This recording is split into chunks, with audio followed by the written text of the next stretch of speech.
الحمد لله رب العالمين والصلاة والسلام على رسوله محمد وآله وأصحابه أجمعين.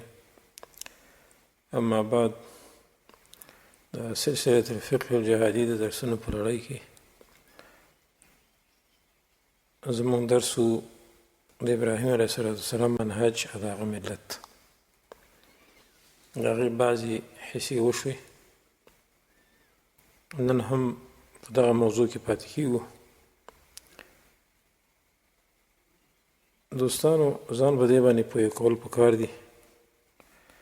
الله دې موږ تاسې اول په دې منهج او په دې ملت باندې کلک او ثابت قدم پاتې کړي.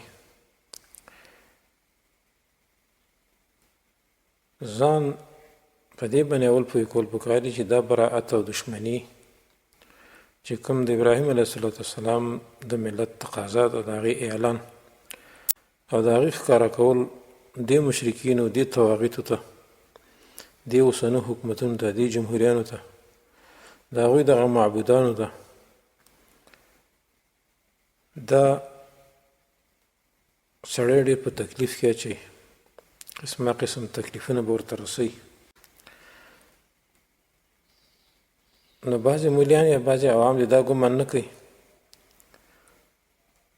چې هم به په دین باندې عمل کې، هم به د ولا او برا مسله عملي کې، هم به د ابراهیم علیه السلام په ملت باندې عمل کې، او بیا دې تا ته ګلان غوړېدلي یا تا ته ګلان اچولی کېږي، او یا ته به په راحت کې یا په خوشحالۍ کې.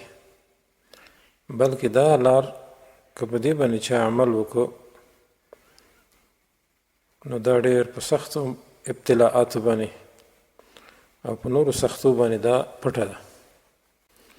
حدیث کې راځي رسول الله صلی الله علیه وسلم فرمایي چې په آخر وخت کې به دین سکروټه شي. د ابراهیم علیه السلام دا ملت په نن وخت کې لکه د سکروټې، که ټینګې نو سوځی دي، او که نه ټینګې دین ته نه ځي. خو لیکن انشاء الله چې د دې آخري انجام به ښایسته وي. انسان به وروسته انشاء الله بیا په راحت کې وي. موږ به د الله نه سوال د ابتلا او د امتحان نه کوو، او نه د مسلمانانو دپاره، ځکه ابتلا او امتحان ډېر سخت شی دی. اگر ابتلا او امتحان د الله یو سنت طریقه ده، په دې لار کې به انسان باندې دا ابتلاات راځي.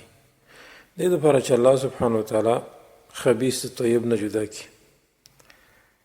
نو دا داسې طریقه ده چې د خواهش والا دنیا پرست خلک یا هغه خلک چې دیني د دنیا ذریعه ګرځول، هغه دا لاره نه خوښوي، ځکه دا متصادمه لار ده چې د دوی هغه خواهشات او د دوی هغه کوم چې حکومتونه دي، کوم چې قوانین دي، د هغوی سره دا متصادمه لار ده. د دې وجې نه دوی دا لاره نشي خوښولی او نه په دې باندې عمل کولی شي، ځکه په دې لاره کې براعت راځي د هغوی د معبودان نه، د هغوی د شرک نه، د هغوی د قانون نه چې کوم کفار وله جوړ کړی دی. لیکن هر چې په دې لاره باندې څوک عمل نه کوي او بلې لارې ته اوړي، لکه نن وخت کې چې دا طواغیت اوښتي دي، نو بیا دا خلک د هغوی عزت هم کیدی شي، دنیادار هم دي، مالدار هم دي.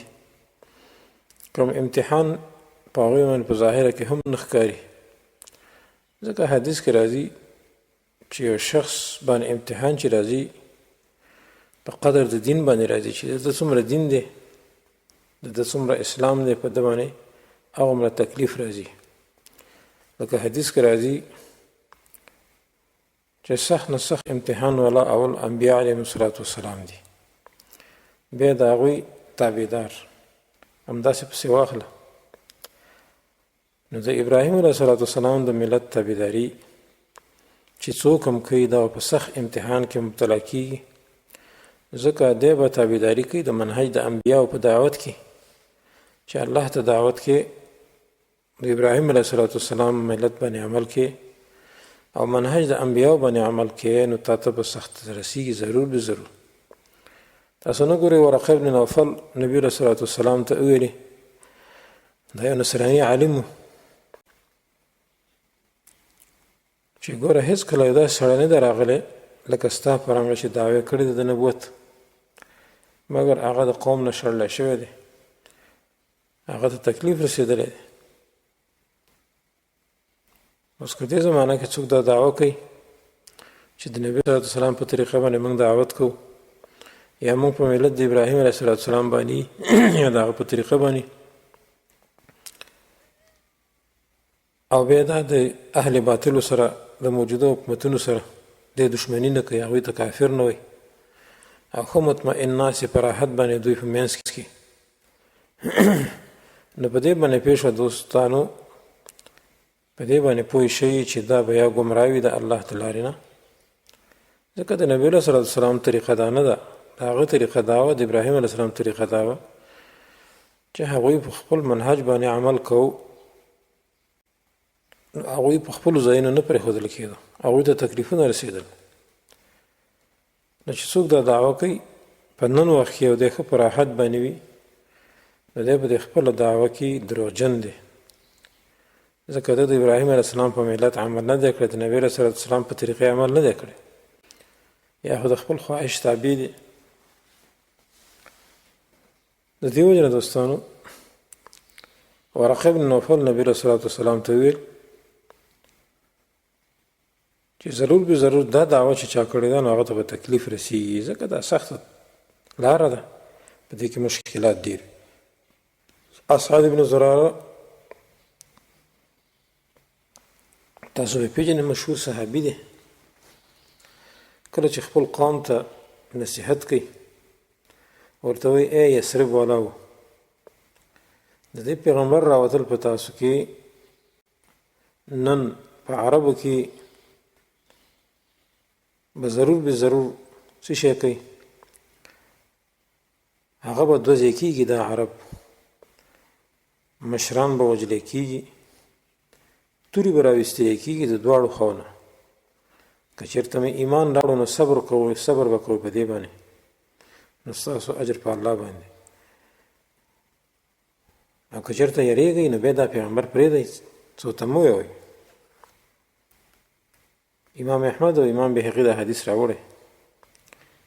اوس وګوره دغه اسعد بن زراره رضی الله عنه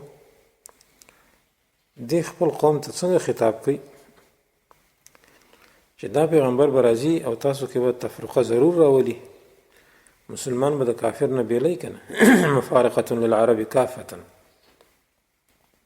دې نه معلومه دا شوه چې ضرور به ضرور په هر وخت کې دوه ډلې دي، یو د باطل پرستو یو د حق پرستو.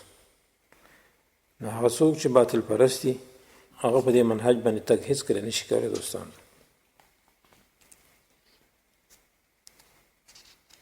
الله سبحانه وتعالی په دې لاره کې ډېرې سختۍ ایښي دي، امتحانات ایښي دي. د ابراهیم علیه السلام دا ملت چې په دې باندې عمل کې په دې کې ډېر تکلیفونه دي، لیکن سره د تکالیف نه هم الله په دې کې نصرت هم ایښی دی، او د دنیا او د آخرت کامیابي هم په دې کې ده.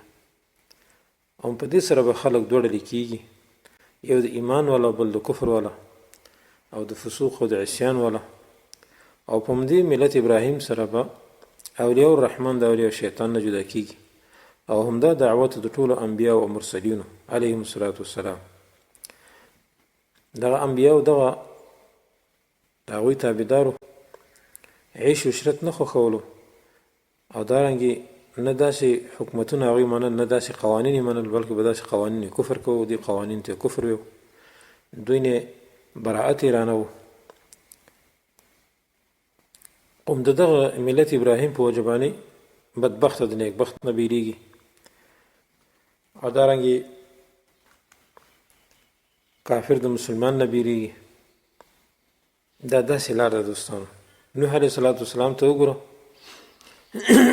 د خپل قوم نه څنګه براعت کوي، یا قوم ان کان کبر علیکم مقامی وتذکیری بآیات الله فعلى الله توکلت فاجمعوا امرکم وشرکاءکم ثم لا یکن امرکم علیکم غمه ثم اقضوا الی ولا تنظرون. یعنی قومه که چېرته زما دا ودرېدل په تاسو کې په دعوت سره دا بوج وي، او ځکه چې کوم تاسو له نصیحت در کوم د الله په آیتونو باندې، الله باندې ما ځان سپارلی دی، نو بیا تاسو خپل ټول تدابیر را جمع کړئ او د شرکاو نه هم تاسو خپلو شرکاو نه مدد غواړئ. بیا فیصله وکړئ ماته مهلت مه راکوئ، څه چې کولی شئ کوئ.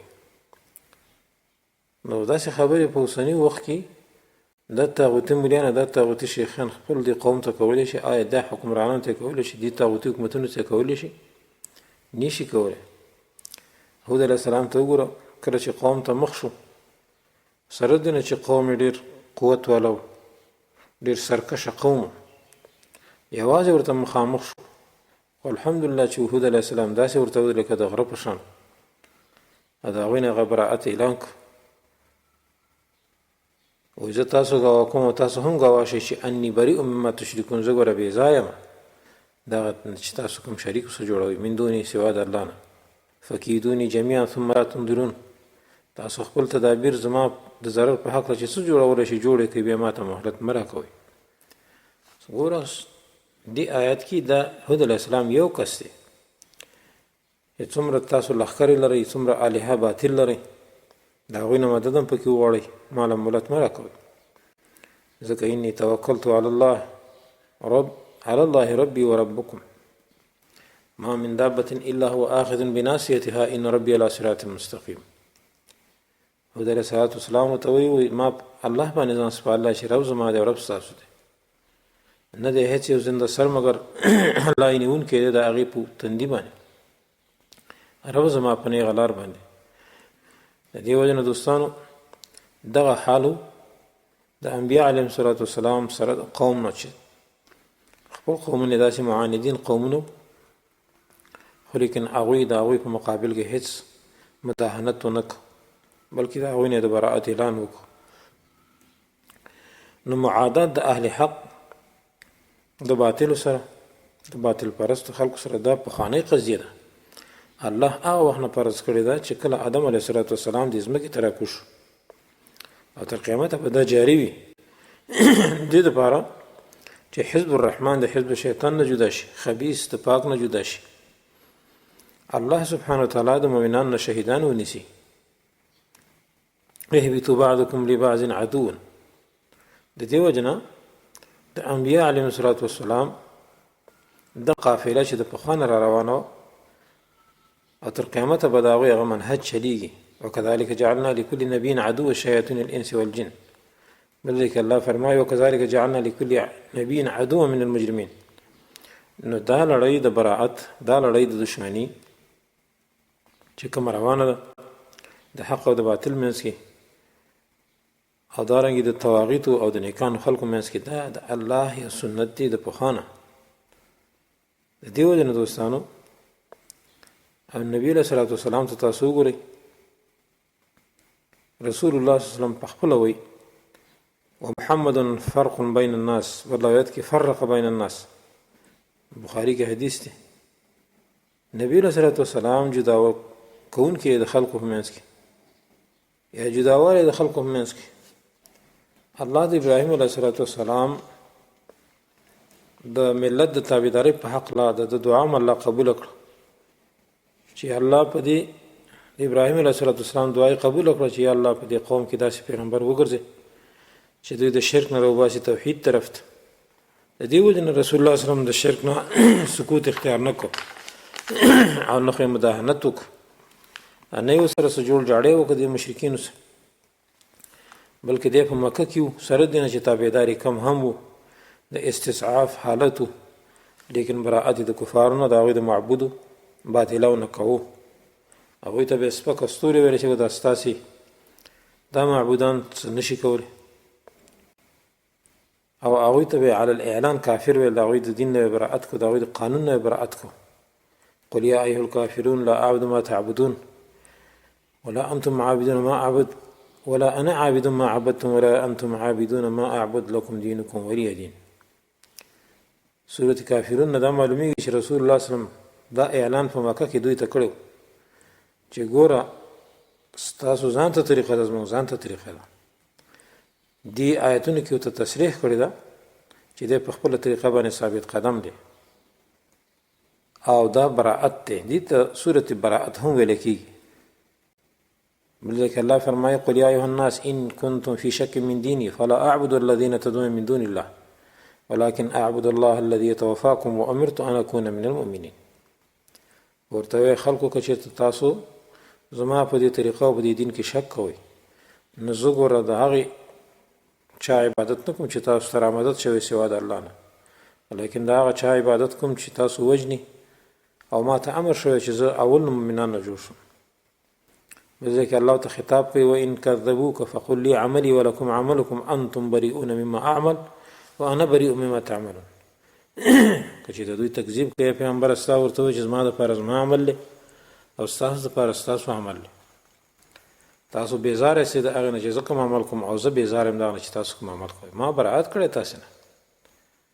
مؤمنانو ته الله تعلیم ورکوي چې دوی هم ووایي الله ربنا وربكم لنا اعمالنا ولكم اعمالكم. سورة شورا کې الله فرمایي الله زمونږ رب دی ستاسو هم رب دی، زمونږ دپاره زمونږ اعمال دی ستاسو دپاره بدله ستاسو د اعمال وي. د دې وجې نه دوستانو حدیث ته ابو داود کې راځي رسول الله صلی الله علیه وسلم یو صحابي ته دا وایي وایي اقرأ قل یا ایها الکافرون سورة کافرون وایه ثم نم على خاتمتها فإنها براءة من الشرك. د خوب په اذکارو کې آخري ذکر د قل یا ایها الکافرون کوه ځکه دا د شرک نه براءت دی. په دې سره براءت حاصلېږي د شرک نه. د دې وجې نه علما وایي چې لا اله الا الله چې دا په ډېرو درنو قیوداتو سره مقیده ده. امام الحنفاء ابراهیم علیه الصلاة والسلام اکتفا ونه کړه په مجرد وینا د هغې سره تر څو چې د دغې سره محبت پیدا نشي، د هغوی دپاره موالات ونشي. ځکه ابراهیم علیه الصلاة والسلام امام المحبین دی. هغه وایي الله د هغه نه حکایت کوي افرأیتم ما کنتم تعبدون انتم وآباؤکم الاقدمون فإنهم عدو لی الا رب العالمین.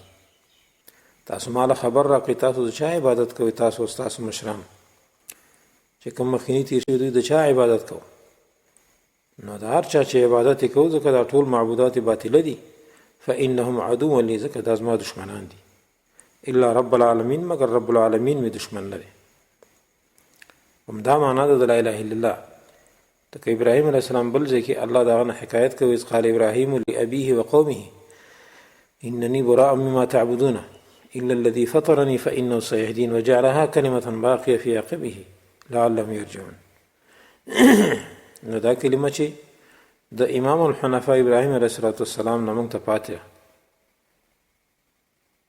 هر کله چې نبی علیه الصلاة والسلام بیا په رسالت مبعوث شو نو امر یې ورته وکړو الله چې هغه شانې کلمه وایه چې څرنګه ابراهیم علیه الصلاة والسلام بله چې ستا نیکه دی. نو الله سبحانه وتعالی بیا مکمل صورت کافرون نازل کړ. د دې وجې نه نبی علیه الصلاة والسلام په مکه کې هم په مدینه کې هم اعلان وکړه دغه کافرو ته د براءت. هغې نه هېڅ شی پټ نه او سره سره د دغه اعلان نه بیا هغه رسول الله صلی الله علیه وسلم او د هغه صحابه کرام تکلیفونه برداشت کړو، په دې لاره کې صبر یې کوو خو مداهنت یې ونه کړه دوستانو. او دا ډېره لرې خبره ده چې رسول الله صلی الله علیه وسلم گویا کې په مکه کې غلی شو یا په مدینه کې غلی شو داسې نرم دعوت یې کوو لکه دا اوسني خلک چې دا دعوه لري. بلکې الله سبحانه وتعالی موږ او تاسو ته بار بار حکایات په قرآن عظیم شان کې ذکر کوي. احادیثو کې هم راځي عمار ابن یاسر د هغه د کورنۍ سره مشرکینو څومره زیاتی کو، څومره ظلمونه یې پې کول، رسول الله صلی الله علیه وسلم پې تېرېږي څه ورته وایي صبرا آل یاسر فإن موعدکم الجنه.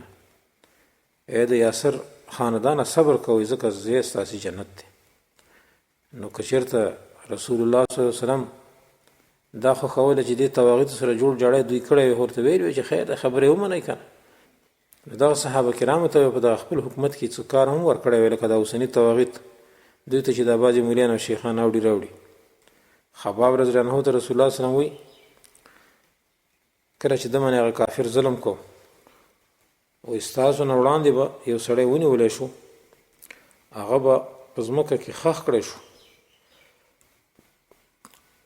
او بیا به د اره د اوسپنې راوړلی شو، په سر به ورته کېښودلی شو، دوه ځای به یې که اره به یې که چې هغه عرب یې د غوښې نه ووتله، لیکن د دین نه به دغه سړی نه اوښت. لیکن الله سبحانه وتعالی به دا دین رسوي هر کونج کونج د دنیا ته انشاءالله. دارنګې رسول الله صلی الله علیه وسلم خپلو صحابه کرامو ته په هغه وخت کې ویل چې کله قریشو په صحابه کرامو باندې ساحه راتنګه کړه او ډېر ظلمونه یې پې شروع کړه، الله فرمایي قل انما انا بشر مثلكم يوحى الي انما الهكم واحد اله واحد فاستقیموا الیه واستغفروه وویل للمشرکین. دا آیات مکه کې نازل شوی. ورته وایي چې یقینا زه ستاسو په شان بشر یم، ما ته وحی کېږي په دې باندې چې اله ستاسې اله یو دی، فاستقیموا له هغه ته کلک شئ، د هغه په دې توحید باندې کلک شئ او د هغه نه بخښنه غواړئ، هلاکت دی مشرکین دپاره. د دې وجې نه دوستانو دعوت د نبي علیه صلات وسلام همدارنګې و چې د هغوی نه براعت هم کوو، هغوی ته نرمه خبره هم کوله، چې کله به هغوی نرمه خبره ونه منله او په خپل کفر او ردت او شرک باندې به هغوی همیشوالی کو، نو بیا د هغوی نه براعت کوو. چې هر کله به یې براعت وکړو نو دغه ظالمان به د رسول الله صلی الله علیه وسلم نه راضي کېده، بلکې یو ګنټه ته هم نه دي راضي شوي او نه ته زړونه خوشحاله شوي دي او نه د دې په دعوت باندې کوم غوږ هم ګرولی. د دې وجې نه شیخ عبدالرحمن بن حسن وی د رسول الله صلی الله علیه وسلم د صحابه کرامو هغه ثبات ذکر کوي. وی فهذه حال اصحاب رسول الله صلی الله علیه وسلم، وی دا حال د رسول الله صلی الله علیه وسلم د صحابه کرامو او هغه چې هغوی سره ملاقات شوي د مشرکینو د ظلم او د هغوی د سختیو د وجې نه چې دوی صحابه کرامو ته څومره سختۍ رسولې وي. فأين هذا من حال هؤلاء المفتونین، وی د دې حال ته وګوره او د اوسنو وخت کې د دې مفتونینو حال ته وګوره چې کوم ځان ته مولیان او ځان ته شیخان هم وي چې باطل ته په جلتۍ باندې روان دي او د دې باطل پرستو خلکو سره مداهنت کوي، دوی ته رکون کوي، د دوی صفات کوي، قسمه قسم صفات یې بیانوي. وی د دوی حال د هغه منافقانو سره مشابه دی کوم چې په دې آیات کې ملحوظ دي ولو دخلت علیه من اقطارها ثم سئلوا الفتنه لآتوها وما تلبثوا بها الا يسيرا. سورة احزاب کې الله فرمایي. او شیخ حمد بن عتیق رحمه الله فرمایي د سورة قل یا الکافرون په هکله وی الله امر وکړ خپل پیغمبر ته چې کافرو ته داسې ووایي چې دینکم الذي انتم علیه انا بریء منه، ستاسو دغه قانون چې تاسو پې یاستئ موږ بیزاره یو د هغې نه، و دیني الذي انا علیه او هغه قانون هغه دین چې زه په هغې باندې انتم براء منه تاسو د هغوی نه بیزاره یاستئ. بیا وی والمراد التصریح لهم بانهم على الكفر، وی مراد دلته تصریح ده په دې باندې چې تاسو کافر یاستئ، و انه دا پیغمبر بریء منه د دوی نه بیزاره دی، و من دینهم د دوی د دین نه. د دې وجې نه څوک چې د رسول الله صلی الله علیه وسلم د تابعدارۍ دعوه کوي نو دوی د کافرو ته همدغه خبره کوي چې قل یا الکافرون لا اعبد ما تعبدون، برعت د اختیارۍ او تر هغې پورې د اظهار کوونکي د دین نشي جوړېدی دوستانو تر څو چې دغه شانې علی الاعلان ورته برعت ونه کړي. د دې وجې نه کله چې صحابه کرام په دې باندې پوه شو او مشرکینو دوی ته تکالیف رسول نو رسول الله صلی الله علیه وسلم امر وکړو دوی ته په هجرت کولو حبشې ته. که چېرته دوی دپاره رسول الله صلی الله علیه وسلم معمولي رخصت ګڼلې یا معمولي رخصت یې ورته موندلې چېرې خیر دی د مشرکینو د دې دین نه لږ سکوت وکړي، د دوی قانون مه بدناموئ، نو امر یې به هجرت باندې ورسره نه کولی. هغه هسې هجرت چې هغه داسې ځای ته و چې هغه ډېر ناشنا ځای و ځکه ډېر لرې و حبشه. د دې وجې نه دوستانو رسول الله صلی الله علیه وسلم او نه د هغه صحابه کرام نه مداهنت کړی او نه مشرکینو ته داسې نرمې پستې خبرې کړې وې لکه څرنګه چې اوسني طواغیت یې کوي. لیکن دلته یو شبهه ده، هغه اکثر مولیان خلکو ته دا وایي چې ګوره د ابراهیم علیه السلام ملت خو منسوخ دی، نو موږ ته څنګه دوی ملت ابراهیمی او ملت ابراهیمی دا خبرې کوي، بعض جهال دا خبرې کوي. بل دلیل دا نیسي چې ګوره د بیت الله نه ګر چاپیر 360 بوتانو نبی له صلوات والسلام ولې دغه مات نه کړو اول وخت کې؟ ځکه هغه استضعاف حالت کې نو دیونه وجه نه موږ نن هم په استضعاف حالت کې پکار ده چې موږ دې تواغیت ته څه ونه خپل شپې سبا کړو. اول خدا خبره غلطه ده چې د ابراهیم علیه السلام ملت زمونږ ملت نه دی. مخکې موږ بار بار آیتونه ولستل، قد كانت لهم أسوة حسنة في إبراهيم والذين معه اول ان اتبع ملة ابراهیم حنیفه. دا ټول آیتونه په دې باندې دلیل دی چې انبیاء علیهم السلام په توحید کې لکه رسول الله اسلام فرمای یو دا هغوی ټول منهج او طریقه یوه وه، په فروعاتو کې به اختلاف و لیکن په توحید کې اختلاف نشته. دا خبره غلطه ده چې د ابراهیم علیه السلام ملت منسوخ دی. که شرایع فروعي مسایل منسوخي توحید نه دی منسوخ، دا درو خبره ده. دا د قرآن د آیتونو اعراض او د هغوی رد کول دي دوستانو. دویمه خبره دا ده چې نبی رسول الله والسلام تاسو یو چې د کعبې بوتان یې وران نه کړو، دا خبره هم غلطه ده. نبی رسول الله والسلام د دغه بوتانو والاو نه اول برات کړو، د دې وجه نه هغوی په ده باندې ډک لرې غورځولي په مکه کې. نبی رسول الله والسلام ته به تکلیف رسو، په لاره کې به ورته اغزي هم اچول، قسمه قسم تکالیف ورته رسول.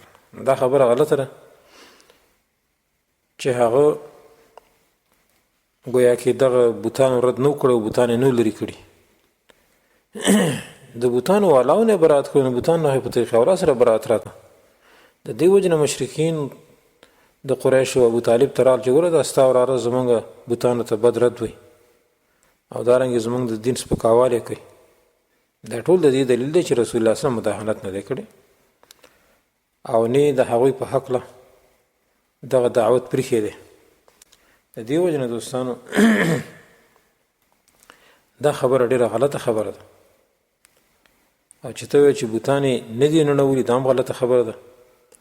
حدیث کې راځي علي بن ابي طالب رضی الله عنه فرمایي وایي زه او رسول الله صلی الله علیه وسلم لاړو بیت الله ته، کعبې ته چې کله راورسېدو نو رسول الله صلی الله علیه وسلم ما ته وویله چې ته کښېنه، او علي رضی الله عنه وایي زه کښېناستم او رسول الله صلی الله علیه وسلم زما په ولو باندې ودرېد. فقال لي رسول الله صلی الله علیه وسلم اجلس وصعد على منكبي. رسول الله صلی الله علیه وسلم ما په ولو باندې وخت، خو فرأى مني ضعفا. نو هر کله چې رسول الله صلی الله علیه وسلم درنو نو زه وخځېدم، ما ته یې ویلې ورېږه زه کوږ شوم. فنزل وجلس لي نبي الله الله نبی علیه الصلاة والسلام ما ته کېناست، زه د هغه په ولو باندې وختم. وقال اسعد على منكبي، زما په ولو وخېږه. قال بیا وایي فصعدت على منكبيه، د هغه په دواړو ولو باندې وختم. نو بیا چې کله وختم حتی صعدت على البيت، چې بیت الله باندې بره وختم. وعليه تمثال صفر او نحاس، وی په هغې باندې داسې بوتانو ښي او چپ طرف ته مخکې وروسته ټولو ته. فجعلت ازاوله، نو زه شروع شوم چې ما هغه لرې کول عن یمینه و شماله بین یدیه و من خلفه، ټول نه مې لرې کړو. بیا راته رسول الله صلی الله علیه وسلم وویلې چې ماتې که، نو هغه مې راوغورځول، بیا راکوز شومه، را روان شو زه او رسول الله صلی الله علیه وسلم. نو بیا موږ په کورونو کې پټ شو. وایي خشیة ان یلقانا احد من الناس، دې وجه چې موږ سره څوک ملاقات ونه کړي، کار خو مو وکړو. امام حیثمي رحمه الله مجمع زوائد کې په دې باندې باب لګولی، باب تکسیره الاصنام، د رسول الله صلی الله علیه وسلم بوتان ماتول. نو ملا صاحب ته په دې باندې خبر نه، کتابونه وګوره، رسول الله صلی الله علیه وسلم د کعبې بوتان هم مات کړي دي چې په کعبه کې کوم مشرکین لګولي. دا خبره غلطه ده چې هغه بوتان نه مات کړي. امام حیثمي د دې حدیث لاندې لیکي رجاله الجمیع ثقات، دا صحیح حدیث دی. د دې وجه نه دوستانو دا شبهه چې رسول الله صلی الله علیه وسلم بوتان نه مات کړي، یا دا شبهه چې د ابراهیم علیه السلام ملت زمونږ نه دی ځکه هغه منسوخ ملت دی. دا خبره ډېره غلطه ده، د جهل خبره ده. ولقد بعثنا فی کل امة رسولا ان اعبدوا الله واجتنبوا الطاغوت. د دې بیت څه معنی کې الله فرمایي یقینا لېږلي موږ په هر امت کې پیغمبر او دغه پیغمبرانو خپل امت ته ویلي چې تاسو د یو الله عبادت وکړئ، د طاغوت نه اجتناب وکړئ. دا څومره غلطه خبره ده، څومره غلط ګمان دی چې رسول الله صلی الله علیه وسلم د 14 کاله په مکه کې تیر کړي او بیا د مداهنت کوي او بیا د ابراهیم علیه السلام په ملت باندې عمل نه کوي او یا د دغه طواغیت او دغه مشرکین او قریشو د قانون صفت کوي لکه دی اوسنی مرتدین چې کوي او د قوانینو صفت کوي. داغه حال وګورئ. یو حدیث دلته مونږ ذکر کوو. عبدالله بن احمد ابن حنبل په زوائد د مسند احمد کې حدیث راوړی. عبدالله بن عمرو بن عاص وایي صحابه کرام ناست دي خپلو کې تذکره کوي چې دې قریشو خو رسول الله صلی الله علیه وسلم ته ډېر تکلیف ورسو او ډېر ابتلاعات را روان دي په دوی باندې. نو دې صحابه کرام وویلې چې ورسره عبدالله بن عمرو بن عاص هم ناست دي.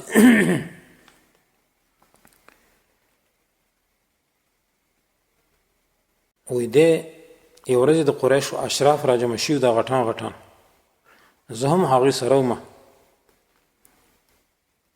نو چې کله ورسره زه ناست یم